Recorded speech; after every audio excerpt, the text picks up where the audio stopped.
नमस्कार, मंडल news bulletin में आपका स्वागत है। आइए पेश करते हैं आज के प्रमुख व मुख्य समाचार।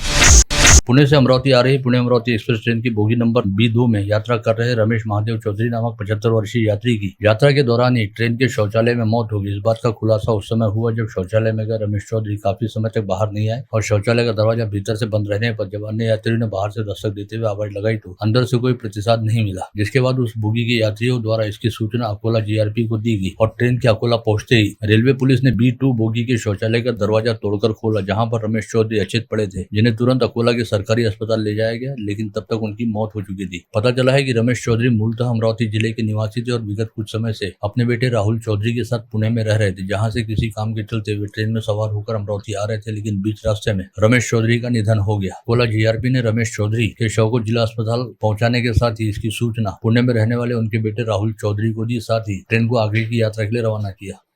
विगत शनिवार 28 जून को घटित ASI अब्दुल कलाम के हत्याकांड मामले में अब एक नई जानकारी सामने आई है। अब तक यह माना जा रहा था कि संभवतः आरोपियों ने अब्दुल कलाम को अपनी कार से टक्कर मारने के बाद धारदार हथियार से वार करते हुए उनके पैरों को काटा था, लेकिन कलाम के शव का पोस्टमार्टम करने वाले डॉक्टरों व जांच में लगे पुलिस अधिकारियों के बीच तथ्यों के आधार पर हुई चर्चा के बाद यह जानकारी सामने आई कि कलाम के पैर को आरोपियों ने नहीं काटा था, बल्कि कार द्वारा जोरदार टक्कर मारे जाने के बाद जमीन पर गिरे कलाम का पैर कार के पहिए के नीचे कुचला गया था।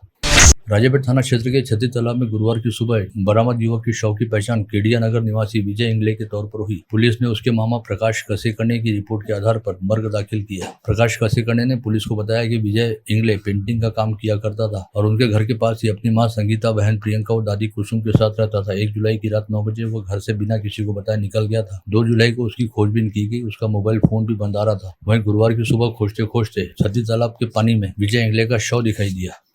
यवतमाल जिले के आर्णी तहसील कार्यालय में सह-दुय्यम निबंधक पद का अतिरिक्त पदभार संभालने के कुछ ही वर्ष बाद 35 वर्षीय कनिष्ठ लिपिक अनिकेत अन्नमवाड़ की तीव्र हृदयाघात होने के चलते मौत हो गई। मूलतः नांदेड़ जिला निवासी अनिकेत अन्नमवाड़ इस समय घाटंजी तहसील कार्यालय में बतौर कनिष्ठ लिपिक कार्यरत थे, जिन्हें आर्णी तहसील के सह-दुय्यम निबंधक पद पर रहने वाले अधिकारी के अवकाश पर रहने के चलते उस पद का अतिरिक्त प्रभार सौंपा गया था। ऐसे में 10 दिन की छुट्टी के बाद कार्यालय वापस लौटे अनिकेत अन्नमवाड़ ने गत रोज आर्णी तहसील कार्यालय पहुंचकर अपना नया पदभार स्वीकार किया, लेकिन कुछ ही समय बाद उन्हें बेचैनी महसूस होने लगी और उनके सीने में तेज दर्द उठा, जिन्हें इलाज के लिए यवतमाल ले जाया जा रहा था, लेकिन बीच रास्ते में अनिकेत अन्नमवाड़ को हृदयाघात का दूसरा झटका आया, जिसकी वजह से उनकी बीच रास्ते में मौत हो गई।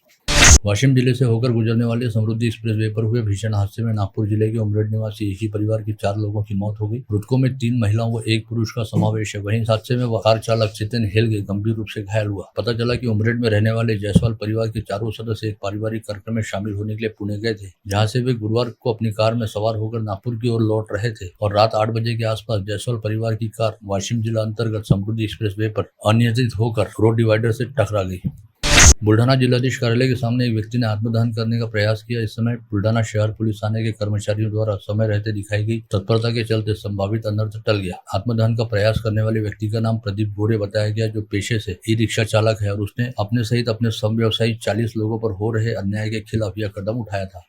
राज्य विधानमंडल के मानसून सत्र के चौथे दिन सरकार की ओर से कई महत्वपूर्ण फैसलों की घोषणा की गई, जिसमें विवाह से पहले थैलेसीमिया जांच अनिवार्य किए जाने का निर्णय सबसे अहम है, जिसके चलते महाराष्ट्र में शादी से पहले थैलेसीमिया की जांच करवाना बहुत जल्द जरूरी हो जाएगा, जिसे लेकर जल्द ही कानून बनाया जाएगा। राज्य में इस समय थैलेसीमिया के 12,860 मरीज हैं, जिनकी सर्वाधिक संख्या नागपुर सहित विदर्भ क्षेत्र में है। यह जानकारी राज्य की स्वास्थ्य राज्य मंत्री मेघना बोर्डीकर ने दी। उन्होंने बताया कि सरकार नियम बनाएगी, जिसके तहत एक परिवार में एक समय में थैलेसीमिया के मरीज पाए जाने पर HPLC की जांच अनिवार्य की जाएगी। कांग्रेस विधायक विकास ठाकरे ने विवाह पूर्व थैलेसीमिया जांच अनिवार्य करने की मांग उठाई थी।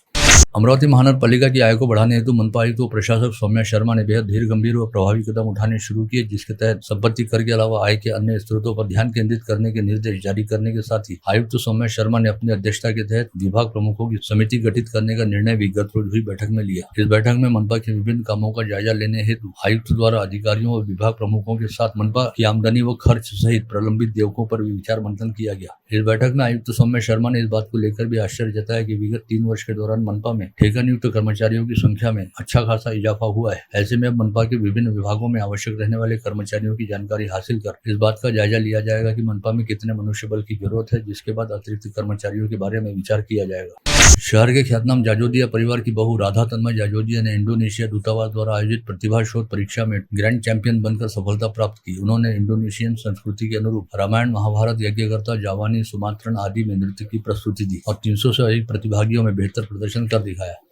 बडनेरा निर्वाचन क्षेत्र के विधायक रवि राणा ने युवा स्वाभिमान पार्टी की ओर से राज्य के मुख्यमंत्री देवेंद्र फडणवीस व राजस्व मंत्री चंद्रशेखर बावनकुळे की उपस्थिति के बीच भाजपा के नवनिर्वाचित प्रदेशाध्यक्ष व विधायक रविंद्र चौहान का पुष्पगुच्छ देकर अभिनंदन किया। भाजपा शहराध्यक्ष नितिन धांडे ने महानगर पालिका की नई आयुक्त व प्रशासक सौम्या शर्मा चांडक से मुलाकात करते हुए उनके साथ शहर की ज्वलंत समस्याओं पर विस्तार के साथ चर्चा की। इस समय भाजपा शहराध्यक्ष धांडे के साथ भाजपा के विभिन्न पदाधिकारी उपस्थित थे। भीम ब्रिगेड ने मनपा आयुक्त व प्रशासक को शहर के प्रत्येक प्रभाग में व्याप्त गंदगी व कचरे की समस्या के बारे में शिकायत करते हुए आरोप लगाया कि महानगर पालिका के करोड़ों रुपए साफ सफाई के नाम पर नाहक बर्बाद हो रहे हैं और सभी इलाकों में गंदगी व्याप्त है। भीम ब्रिगेड ने मनपा आयुक्त से राहुल नगर, बिच्छू टेकड़ी परिसर का एक बार दौरा करने का अनुरोध भी किया। सर्वांना क्रांतिकारी जय भीम।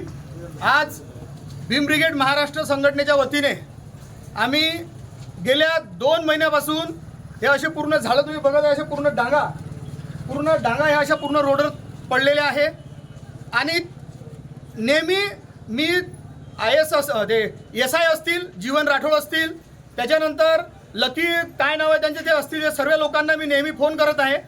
कमीत कमी 8 दिवसापासून कंटिन्यू सकाळी 7 वाजता इरविन चौकामध्ये येऊन त्यांना सांगत आहे की या ठिकाणी डॉक्टर बाबासाहेब आंबेडकर चौकामध्ये कॉलेजच्या समोर हा गिधाडा पडलेला आहे, झाडं मोठे मोठे झाले आहे, इथून विद्यार्थी येणं जाणं करतात, पण त्यावर त्यांचं लक्ष नाही। फक्त एवढं म्हणते की उचलतो, पण मात्र उचलत नाही। काल जेव्हा त्यांना मी फोन केला तर म्हणते आमच्या मागे एवढेच कामं आहे काय, आम्हाला पगार इतका आहे नाही।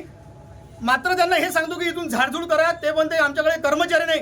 पण आम्ही जेव्हा माहिती घेतली तर एका प्रभागात शासकीय कर्मचारी हे कमीत कमी 30 ते 35 आहेत, 25 ते 30 आहे, मात्र कामावर रुजू कार्य करताना दिसतात फक्त 4 ते 5। आज आंदोलन प्राप्त झालेलं आहे, त्यांचं निवेदन आम्हाला मिळालं आहे आणि त्याप्रमाणे झोनल असिस्टंट कमिशनर आणि डेप्युटी इंजिनियर तसेच सॅनिटेशनचे जे सर्व आपले अधिकारी आहेत त्यांना तत्काळ व्हिजिट करण्यासाठी सांगितलं आहे आणि जे काही त्यांनी प्रॉब्लेम सांगितले आहे त्याचं काय निवारण आमच्या स्तरावर होणार आहे आपण सर्व करू आणि पूर्ण अपन वेरीफाई करून यावर काम करना है।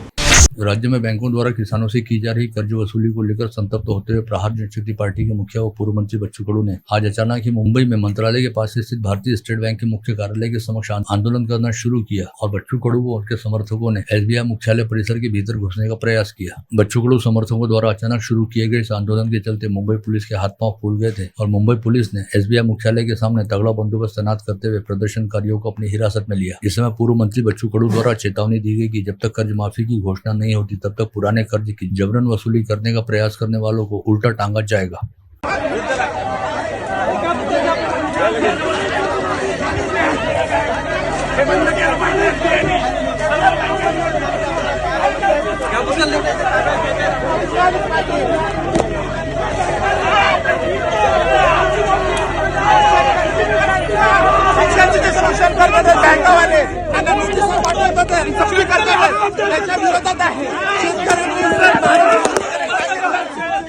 प्रहार पार्टी के संस्थापक व पूर्व मंत्री बच्चू कडू द्वारा शुरू किए गए अनशन की पार्श्वभूमि पर गुरुवार को मंत्रालय में आयोजित बैठक में वन विभाग की चराई पर पाबंदी नहीं रहेगी ऐसा निर्णय लिया गया है, जिससे चरवाहों को काफी बड़ी राहत मिली है। वहीं बच्चू कडू के प्रयास भी सफल हुए। शिवसेना उबाठाव व महाराष्ट्र नवनिर्माण सेना द्वारा कल मुंबई में आयोजित मराठी भाषा व मानुष विजय सम्मेलन में सहभागी होने के लिए पूरे राज्य से सैकड़ों कार्यकर्ता मुंबई के लिए प्रस्थान कर रहे हैं। इसी कड़ी में अमरावती से भी जिला प्रमुख पराग गुर्दे व मनसे के युवा सेना प्रमुख धीरज ताड़े के नेतृत्व में दर्जनों कार्यकर्ता मुंबई के लिए रवाना हुए, जो कल 5 जुलाई को मुंबई में आयोजित सम्मेलन में हिस्सा लेंगे। आज आम्ही संध्याकाळी अंबा एक्सप्रेसने काही लोक समृद्धी महामार्गाने दुपारी 3 ते 4च्या सुमारास निघतील, काही लोक अंबा एक्सप्रेसने जातील आणि हा नुसतं अमरावती शहराचा जिल्ह्याचा विषय नाही तर पूर्ण महाराष्ट्रातून त्या मेळाव्याला, विजयी मेळाव्याला सर्व शिवसैनिक येणार आहे आणि हा आनंदाचा क्षण आहे की दोन्ही ठाकरे आजपर्यंत जे कधी 20 वर्षात एकत्र आले नाही, आज ते एका मराठीच्या मुद्द्यावर हे एकत्र येत आहे।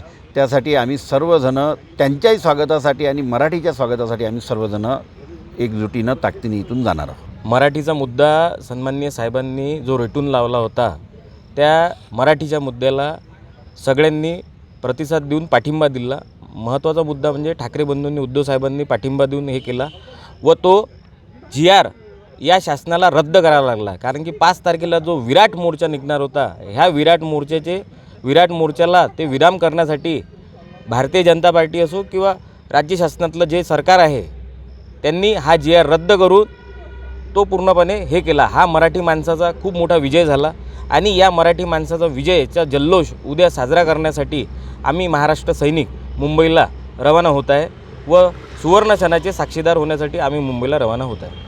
श्री क्षेत्र चांगापुर में पहला राम नाम का मंदिर है जिसे 35 वर्ष पूर्व वल्लभदास शेखजी ने राम भक्तों के सहयोग से बनवाया, जहां पर कल श्री राम नाम अवतरण दिवस व संत गुलाबराव महाराज जन्मोत्सव का आयोजन किया जा रहा है.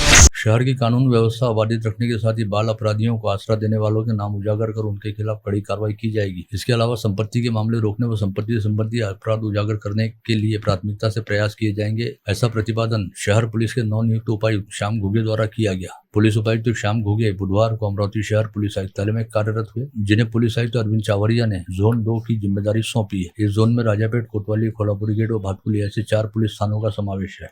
नया अमरावती रेलवे स्टेशन पर केवल एक ही प्लेटफॉर्म उपलब्ध होने की वजह से यात्रियों को परेशानी का सामना करना पड़ रहा है. इस बात को ध्यान में रखते हुए पूर्व सांसद नवनीत राणा ने केंद्रीय रेल मंत्री अश्विनी वैष्णव को पत्र लिखकर नया अमरावती रेलवे स्टेशन पर नए प्लेटफॉर्म को बनाए जाने की मांग उठाई.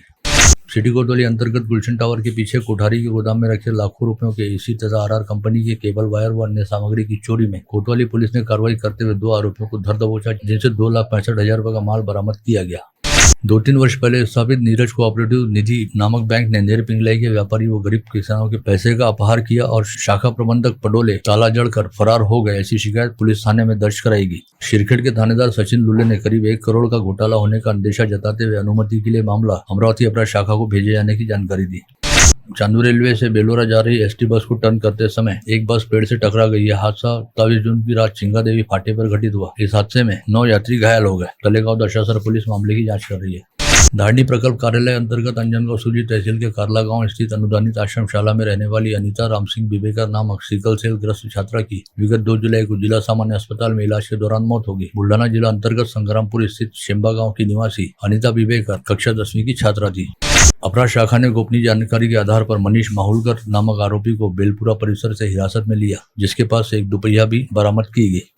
यशोदानगर चपरासीपुरा रोड पर आज सुबह 8:30 बजे के आसपास फॉरेस्ट कॉलोनी के पास स्मशान भूमि के निकट खड़े ट्रक से बोलेरो कार जा टकराई और चकनाचूर हो गई. सौभाग्य से हादसे में कार चालक बाल बच गया और किसी को भी अधिक चोटें नहीं आई. पता चला कि रॉन्ग साइड आ रही एक महिला को बचाने के चक्कर में तेज रफ्तार बोलेरो कार ने ट्रक को टक्कर मारी. जवाहर गेट प्रभाग अंतर्गत रतन भवन के सामने स्थित प्रभात मंडल में कोचर का जर्जर मकान बीती रात धराशायी हो गया. सौभाग्य से हादसे में कोई जनहानि नहीं हुई. फ्रेजरपुरा पुलिस के दल ने विगत 10 साल से फरार रहने वाले 2 आरोपियों को बुल्ढाना जिले के नांदुरा शहर से गिरफ्तार किया. पकड़े गए आरोपियों के नाम गौतम गवई व शेषराव गवई बताए गए. गाड़गेनगर पुलिस थाना क्षेत्र अंतर्गत सौतेले बेटे व बेटी ने अपनी सौतेली मां को घर से धक्का मुक्की करते हुए बाहर निकाल दिया. महिला की शिकायत पर गाड़गेनगर पुलिस ने संबंधितों के खिलाफ मामला दर्ज किया. फ्रेजरपुरा पुलिस थाना अंतर्गत यशोदानगर नंबर 1 में रहने वाली विवाहिता ने अपने ही घर में फांसी लगाकर आत्महत्या कर ली. महिला का नाम तनया शुभम देशमुख बताया गया है, जिसने वर्ष 2020 में प्रेम विवाह किया था. विवाह के 1 साल बाद तक पति पत्नी के बीच रिश्ते अच्छे रहे, लेकिन बाद में उनके बीच झगड़े होने लगे, जिससे तंग आकर तनया देशमुख विगत 3 वर्षों से अपने माता पिता के घर में यशोदानगर परिसर में आकर रह रही थी. राजापेट थाना क्षेत्र में नाइट पेट्रोलिंग पर निकली पुलिस ने एक संदिग्ध कार को रोकने का इशारा किया, लेकिन कार चालक अपने वाहन सहित मौके से भाग निकला. पश्चात पुलिस ने कार का पीछा करते हुए उसे रुकवाया और कार चालक को पकड़ लिया. आरोपी को गिरफ्तार करने की आपाधापी में कार से एक बैग गिर गया. जब पुलिस ने इस बैग को चेक किया तो इसमें से एक देसी कट्टा मिला. साथ ही आरोपी के कब्जे से देसी कट्टे सहित एक चाकू व मोबाइल समेत 20,000 रुपए का माल जब्त किया गया. पकड़े गए आरोपी का नाम अब्दुल शफीक अब्दुल हाफिज बताया गया है. बुल्ढाना जिले की सिंदखेड़ राजा तहसील अंतर्गत निमगांव रहने वाली समृद्धि वायल नामक 13 वर्षीय बच्ची की पानी भरते समय करंट लगकर मौत हो गई. कक्षा 7वीं की छात्रा रहने वाली समृद्धि गुरुवार की सुबह स्कूल जाने से पहले घर के पास स्थित नल पर पानी भरने पहुंची थी, जहां पर उसे बिजली के तार से तेज शॉक लगा और वो नल के पास ही गिर गई. इसके साथ ही बुल्ढाना जिला अंतर्गत देऊलगांव राजा शहर के त्र्यंबक नगर परिसर में रहने वाली ईश्वरी हरणे नामक 2 वर्षीय बच्ची की उसके ही घर के सामने पानी से भरे टाके में डूबकर मौत हो गई. ये बच्ची खेलते खेलते अचानक गायब हो गई थी, जिसकी खोजबीन करने पर उसका शव पानी से भरे हौद से बरामद हुआ.